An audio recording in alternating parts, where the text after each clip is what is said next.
I'm your host, Unikuya. Welcome to episode 5 of Scribblenauts, Cheating Edition. I make that distinction because I've been dealing with a lot of people who are playing this game and say they don't like it because you can do the same thing over and over again, but that's just how you wish to play it. I wish to put a lawn gnome on its head while using an auger as opposed to just fighting them off with the shovel that they give you and dealing it that way. But that's me. There are other people out there who would do the most basic and obvious answer to everything, thus negating a whole lot of the charm of this game. Like, there's so much about it that people don't get, and I don't understand, but oh well. I'm feeling better this video, so let's move on. We've got our start from episode 1, fairly simple. Here is the most popular method of cheating. It involves making a vending machine, putting it next to the starlight, and then attaching some handcuffs. So let's make those and attach. You're going to see me having a few problems with attaching in this video, but that's okay, because you put the starlight in the vending machine, grab the vending machine, enjoy your directly launched candy bar, and fulfill your starlight condition. So, that made an overly hard level into something simple. What about those nasty people who want to attack you? Well, a lot of certain stages require you to deal with enemies without actually killing them. So, there's a bunch of different ways to disable them. I enjoy putting them on a saddle. I've used the saddle before for different things, but that's how I saw it. In this, I'm showing you what I don't do. It's disable enemies doing the most simple answer. That's petty. I mean, let's deal with the puzzle that they're giving you. Alright, here's another common one for switch stages. A lot of stages require you to hit switches. Some are quite hard to get around. Look at this stage. There's bombs everywhere. So you make an engineer who you're going to just move all the way over to the switch. Having to do no work, you can just fall onto the starlight. Now, you've skipped over a whole lot of the actual gameplay in that one. But there's not much you can do. People enjoy cheating. There's something deeply ingrained in us that says, can I screw over the system? Can I screw the rules? Can I beat the system by doing something simple? And we love to do that. It's in our nature. So, I don't know. I try to fight it as much as possible with this game because you lose so much from doing so. But that's me. I mean, it's not for everyone. Some people just want to beat the game. I thought this was actually one of the more clever stages, that it seems like you have to do a whole lot of work, but if you pay careful attention to the name of the stage, you'll find out that there's something very interesting you can do based on the gluing mechanics of this game.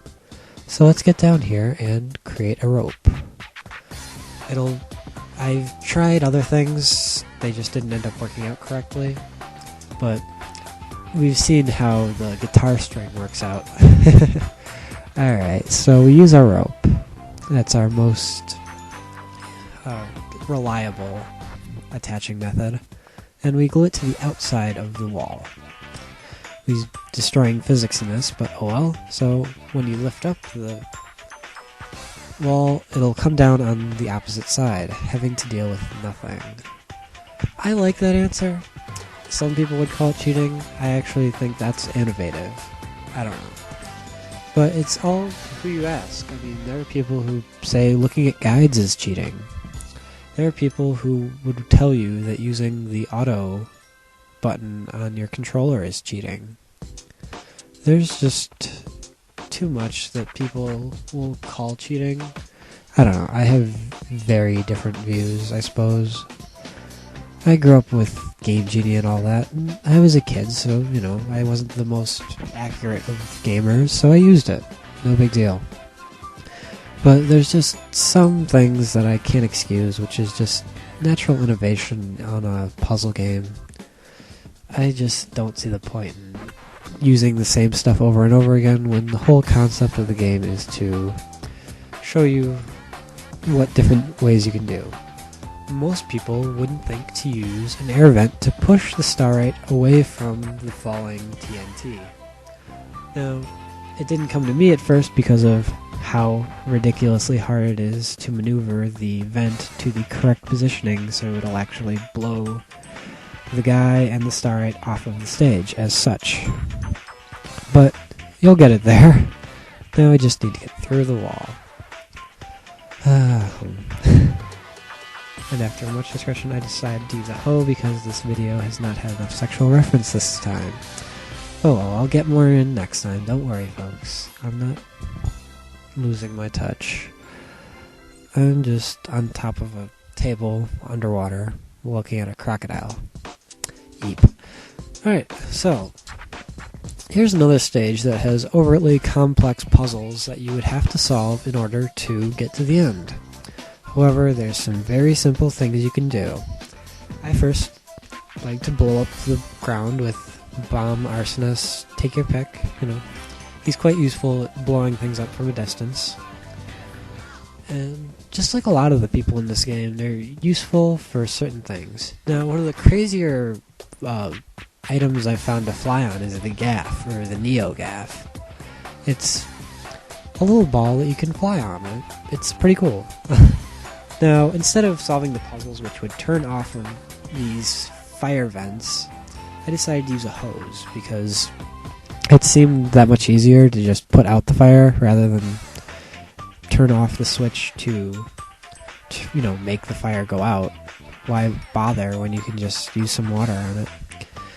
And we get it going here just while my character thinks I'm telling him to move up there, and the camera seems to want to follow him. So we get the final fire out, and we can just get up there if our tool wants to work, which it really doesn't. But oh well. So we get up there and just fly our way to the end of the stage. Starite, get. There we go. Everything's well and good, and we can move on to the next level. Alright, what do we have here? We have a zombie at a gas station with the starite. Now, like I said about people before, you can have them do things. So let's get that truck out of here with a driver.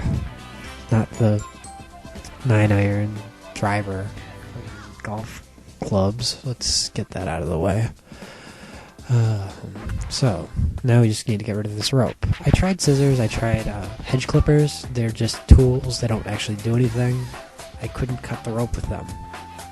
So, after blowing up the rope, we have a clear path to our starite.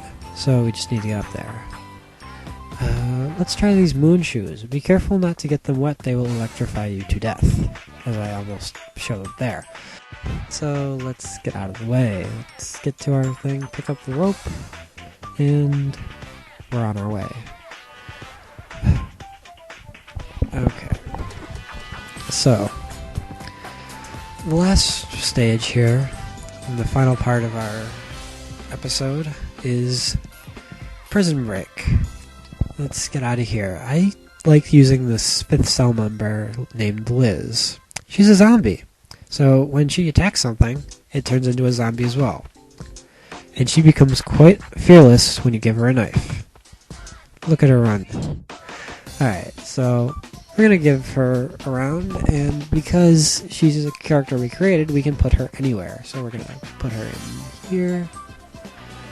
Alright, there's a whole bunch of high-tier enemies that you can create to kill other people, and they work pretty well. I mean, there's the ooze, which is excessively hard to kill unless there's fire. There's a priest, which I forget how you kill, but they're quite durable. So, we'll see. I mean, I could have just as easily used another engineer over there and, had the prisoners fight the wardens and then kind of just deal with the last one. But I wanted to show off some other things, and showing off the people and high-tier enemies are always useful. I think the other one is a vampire. But this has been episode 5 of Let's Play Scribblenauts. Thank you, and have a good day.